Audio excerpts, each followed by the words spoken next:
Welcome back to the Media Unrestricted podcast. I am Dylan. I'm Chase. And before we get started, leave a like and subscribe if you enjoyed. Yep.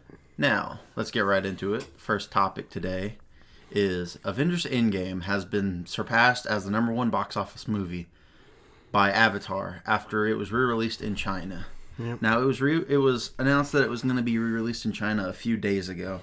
And whenever that happened, everyone just kind of pretty much assumed that Avatar was going to pass it, mainly because Endgame was only ahead of Avatar by I think they said $12 million or something. Yeah.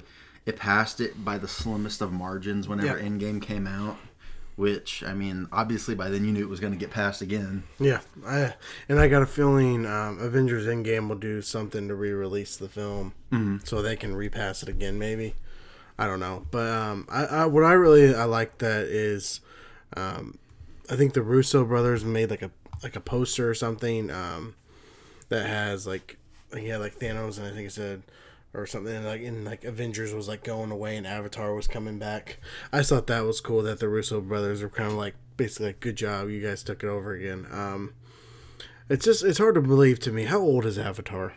12 years old, I think 2009. Yeah, it's just crazy to me that I guess people still want to watch it because I haven't seen it since we saw it in theaters from back then. I liked the movie for what it was, but it's just, I guess, do you think people went and just saw it just so it would surpass it again? No, I think some people saw it because they liked it. Yeah, I mean, I thought it was good, but I don't know if I would need to see it again. But I mean, I guess that's cool. But like I said, I think Avengers will do something to take it back over again. Yeah, I think so I do. All right, move on to the next topic here, and that is Michael B. Jordan announces that they're making Creed 3 and that he's actually going to be directing it. Yeah, it could be interesting. I've never seen any of the Creeds. I think I own the first one on DVD, and that's about that. I haven't seen any of the Rocky movies. I've seen Rocky 4 where he fights the Russian, which is, I like that one. And I think I've seen bits and pieces of the first one.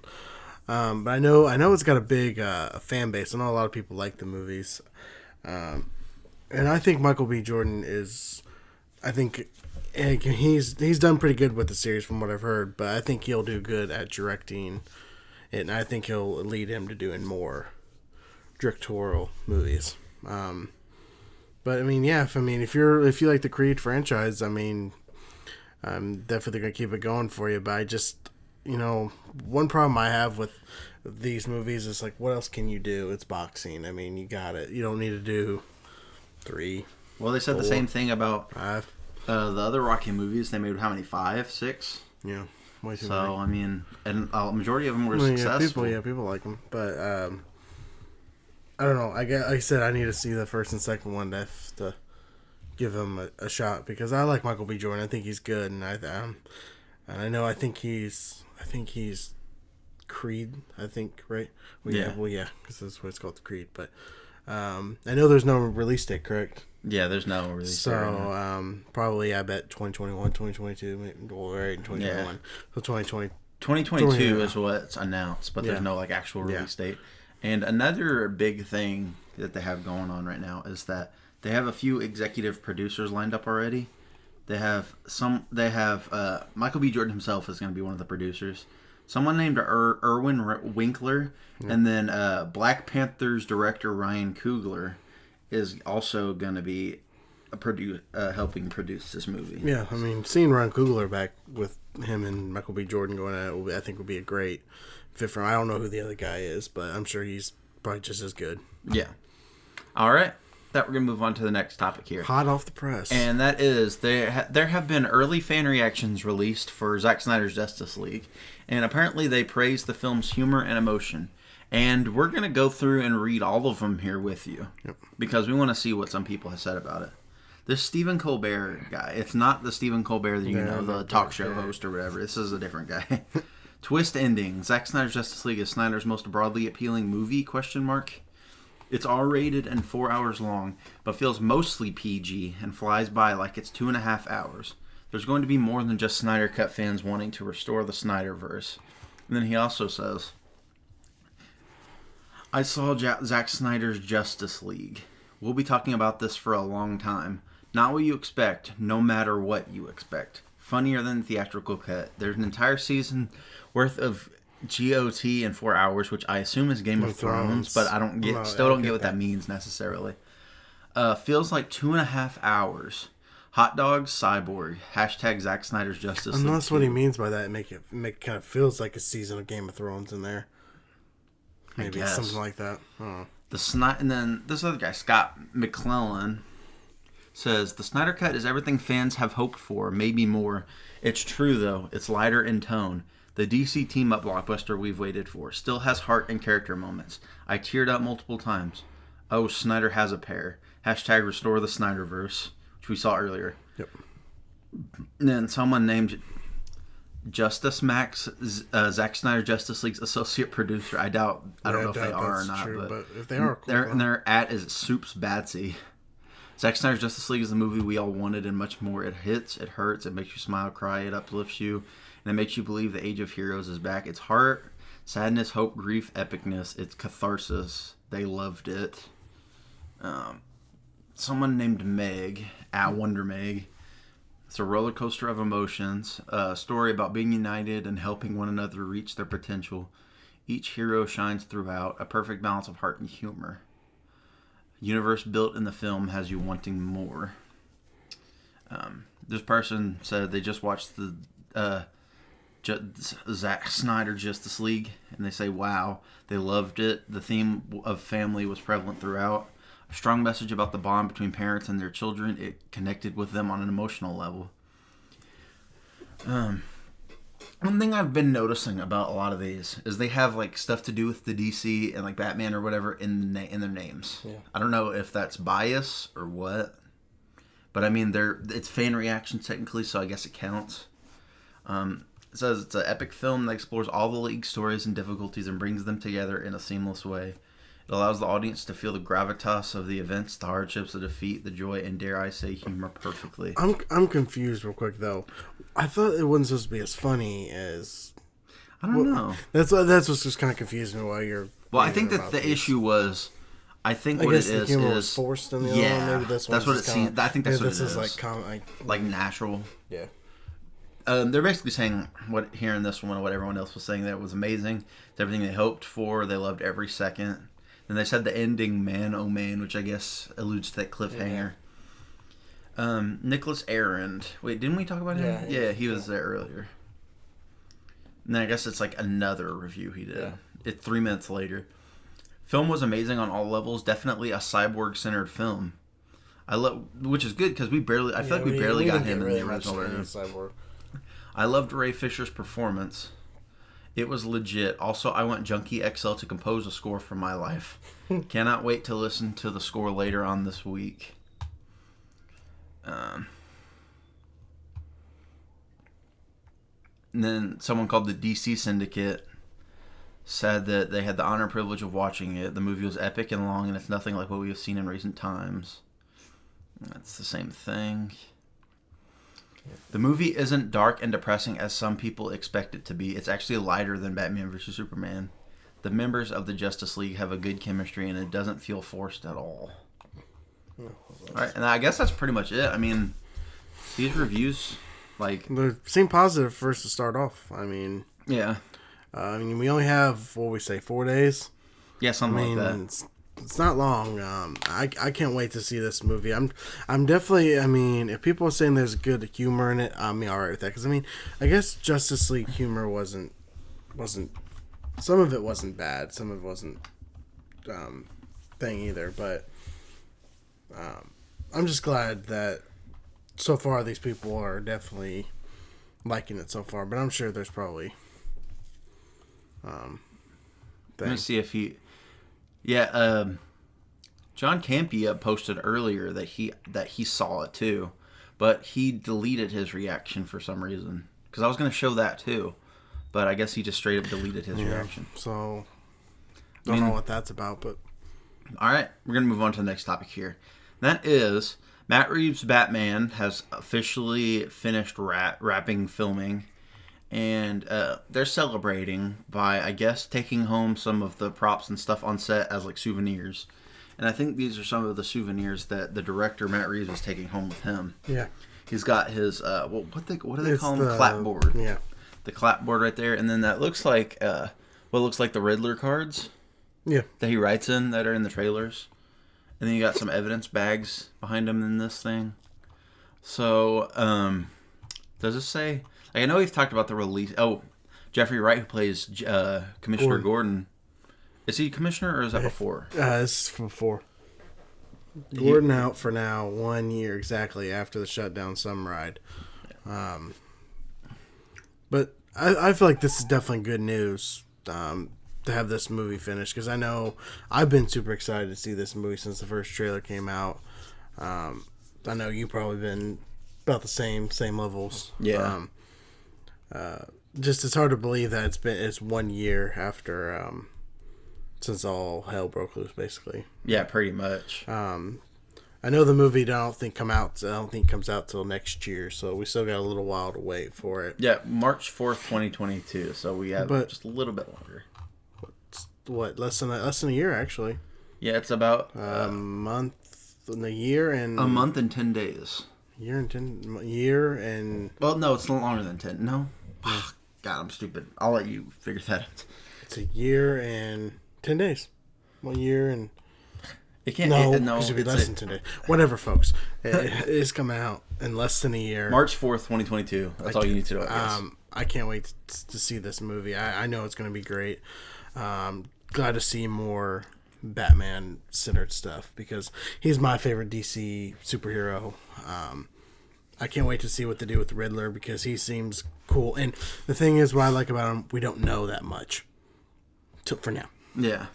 I'm sure they'll shove it down our throats here shortly. Yeah, shortly. But, yeah. The Batman's done. Now we just wait for less than a year. And yeah. I can't wait.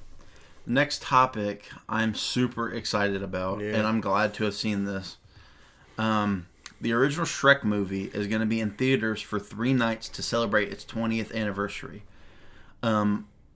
The company Fathom Events, who usually goes through AMC theaters, will be hosting these events on April 25th, 28th, and 29th. I'm not sure why. And but whatever. It will be the majority of these showings aren't happening on one specific time. They usually happen on the 20th and 29th in our area. At least they're happening at 7 p.m. I believe. But on April 25th, with it being a Sunday, it's like 2 showings. It'll be at 3 p.m. and 12 p.m. Yeah. So, but all in all, it'll be over 3 days, and it's in celebration of the 20th anniversary. And what they're doing for the 20th anniversary is they're re-releasing Shrek not only in theaters, but it's also coinciding with them 4K releasing Shrek on 4K. Which, to be honest, I've never seen a movie in 4K or anything. I feel like that movie would look really nice and just like images would just look great. Yeah.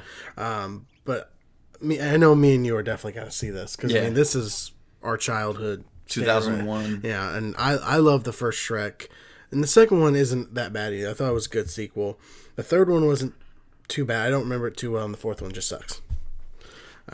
But I hope maybe it because I see it's hinting at plans to revitalize interest in the franchise. I wouldn't mind maybe if we can. Well, I'm wondering if this might also be in anticipation of the reboot, because you remember they announced a reboot for it too. So. I just would like a and from what I remember, isn't the reboot bringing back Mike Myers as Shrek? I can't remember. I think so. Mike Myers has to be Shrek. And I feel like Eddie Murphy still has to come back as Donkey too, so if he's in there. But, and like I said, I know me and you are going to see it, and I can't wait to see it again, because I didn't get the chance to see it in theaters, so that'd be a new experience to me. All right. And with that, we're going to move on to the next topic, and I'm going to let Chase introduce these two. Okay. What? Hold on. There we go. Okay, yeah. Talking more Godzilla vs. Kong news. Just a couple of days ago, they released this IMAX poster, and I think it looks really cool. I feel it kind of is going coincided with the movie because I feel like the movie just looks nice. Also, didn't you buy our tickets for IMAX? Yes, I did. So does that mean we'll maybe get one of these? Yes, high possibility. Yes, sweet. But going. Actually, I'll go off for both of them. I got our tickets for March 31st at 6:30 in IMAX. And I am also seeing it again with my mother on Sunday. So 2 times, just like it has to be when we saw Avengers. Anyways, but I just feel like this poster is just it's bright, it's nice. You have, I think this is Hong Kong, because I believe that's where they go, and then this would be, I guess, would be Skull Island maybe. But overall, I really like this poster, and I would definitely love to have it hang on my wall, because I have the poster from Kong Skull Island in IMAX and Godzilla King of the Monsters in IMAX poster. So this one would be a perfect, like, right there next to it. But I really like this poster. What do you think of the poster? You like it? Yeah, I like it. I like the blue and red. Like, what I really love about it is like the colors are bright. Mm-hmm. Like, especially like on where Godzilla is, like the pink, purple, and blue. How bright it is, and then on the bottom, like that bright blood red. Yeah. Like, because I think that's supposed to be Skull Island. Yeah. I just like the poster. I just think it's bright. It just looks nice. Yeah. And moving on to, I guess, if you want to say spoiler. Yeah, huge spoiler warning for Godzilla vs. Kong. So if you don't want to see this, just skip to the next topic. Skip ahead like 5 minutes, because I don't think we're going to really be talking about this next one too long. Yeah. So right now, skip ahead 5 minutes. Yeah. Oh, this is your only spoiler warning. Yep. Okay, we're going to the next topic now. On next. There you go. They released the picture of Mechagodzilla's like action figure, which will be coming out soon. And I mean, people knew he was going to be in the movie by the first trailer, because he was quick little bits. But this is your first good look at him, and overall, I think he looks good. I like what he looks like. I just can't wait to see what it actually looks like on the big screen. Some action figures, they look a little bit different just for the movie's release, but I mean, overall, I think he looks cool, and he's just gonna be an awesome welcome addition to the MonsterVerse. And seeing him, because he was always one of my favorites from 1974, I think was his first appearance. So what do you think of Mechagodzilla? What do you think about it? I think it's cool. I just wish they didn't spoil it for us in the first trailer. Yeah, because that would have been a cool like reveal for the actual movie. You know. Yeah. I understand what you're saying, but you know, I guess it isn't too big of a. I mean, since you've seen him in the trailer, I guess it's not a. Well, I guess you don't officially see him, but you see whatever. But overall, I do like the looks of it so far, and I mean, we're only about 16 days. No. Something like that. Today's what, the 14th? Yeah. It's 17 days, right? 31st? 2 weeks and 3 days? Yeah. So that's on Wednesday. Yeah. So, I mean, it's coming, folks. I can't wait. I know, I heard it's going to be on HBO Max starting at 2 a.m. on the 31st. So, I will be staying on Facebook, Instagram, everything, because I'm not getting spoiled about this movie, because I know people will go out there and say something, but I'm sure first reactions will probably be hitting maybe soon. Yeah. So, yeah, but I mean, it's coming soon, folks, and I know we'll definitely be talking about it, probably hear more leading up to it as well. Yeah. All right, and the next topic we have is on the movie topics. On Netflix is going to. Oh yeah, I forgot to do that transition. I guess some can be considered movies / yeah. Netflix is actually starting to send warning to some customers about password sharing. Now, there's a picture here that one of the Netflix viewer got recently, and that is that they're starting to send out warnings like this: start your own Netflix for free today. If you don't live with the owner of this account, you need your own account to keep watching. And I don't know. And then I guess to verify it, they either email you a code or text you a code.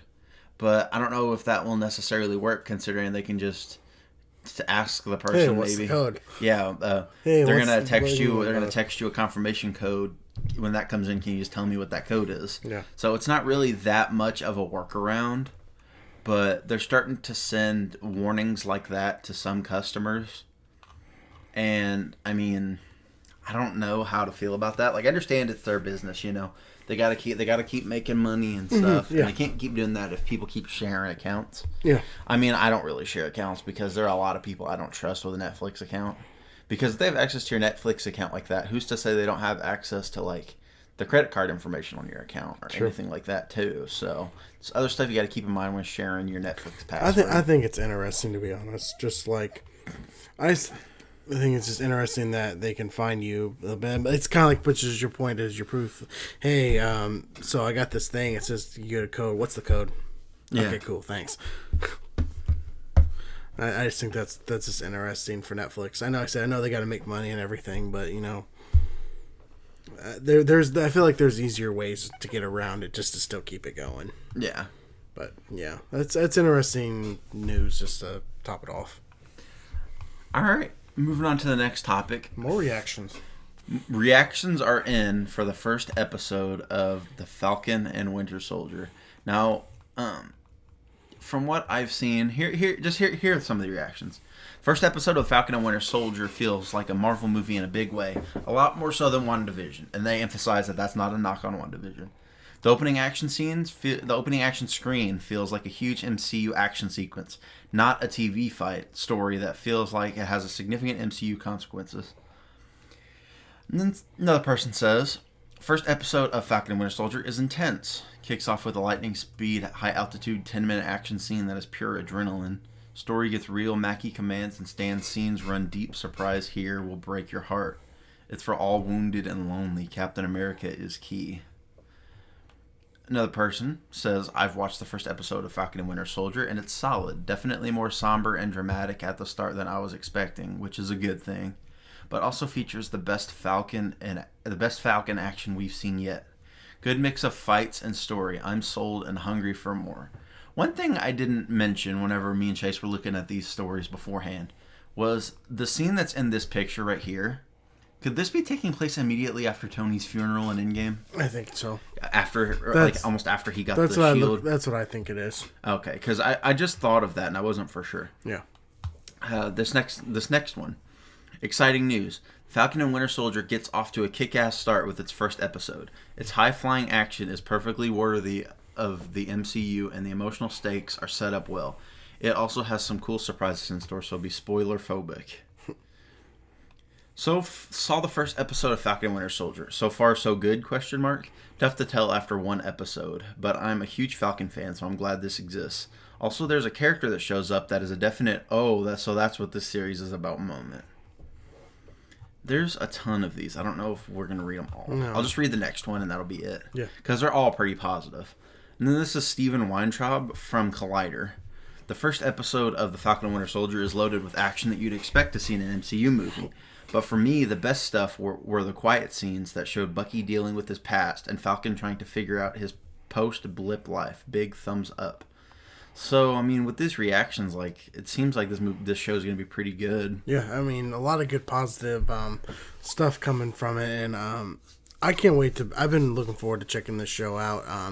I think definitely hearing about the big action scene Yeah. Definitely sends it up more. It's just kind of interesting to hear things about saying that Falcon, like, this is the best Falcon thing, and like the one that I'm a Falcon fan, like, because you don't hear that too often from people. I mean, we only got till this Friday, this coming Friday. I mean, then we get to start the show, so I can't wait just to see what this leads up, and definitely with Baron Zemo, because I've always kind of liked him as a thing. I can't wait to see, since they started kind of teasing him with Civil War, so I can't wait to see what he does in this show. But I mean, I know this is already, to be honest, going to blow WandaVision out of the water. Not saying anything bad about WandaVision, because it was good. It was good for what it was, but I just think this one's just going to be 10 times better, and then Loki's going to come out and it's going to be better. But we'll see. Time will tell. All right. That's going to move on to our final topic of the day, and it's actually going to be our thoughts and review on Superman and Lois episode 3. Yep.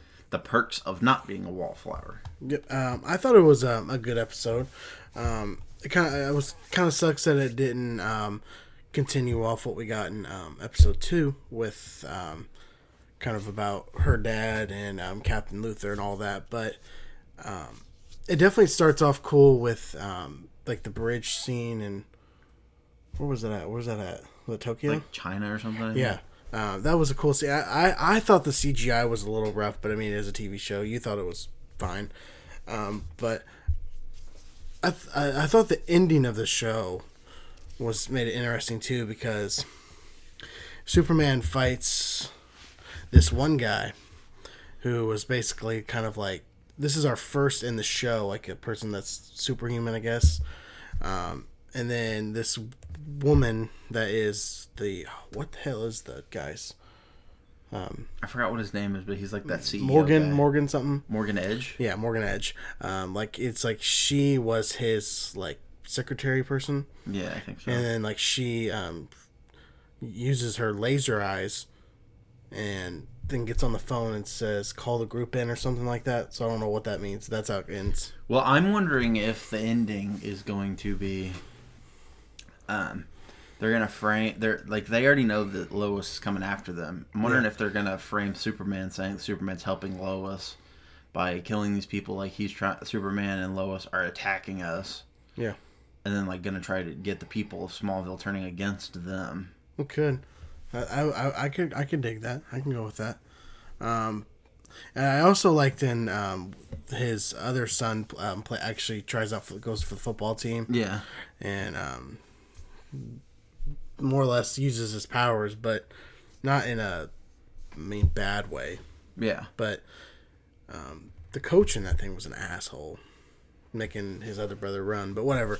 Overall, I thought that it was a good episode. I just wish, like I said, they could have continued off episode 2, but I think episode 4 will definitely go into that. So we have 2 more episodes before they take their break, which sucks, but I'm ready to see what these last 2 episodes go on with. And I know there was no Young Rock this past week, but it does return this week.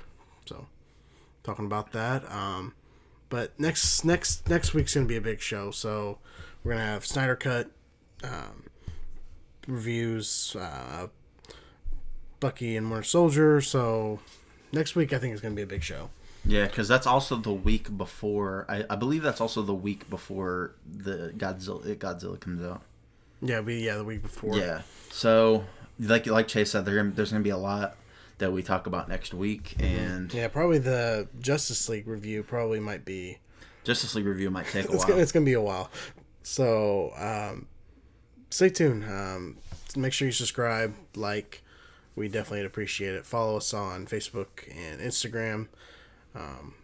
Stay tuned, because this can be next week's gonna be I think a good episode. Yeah, thank you for joining us. Yep.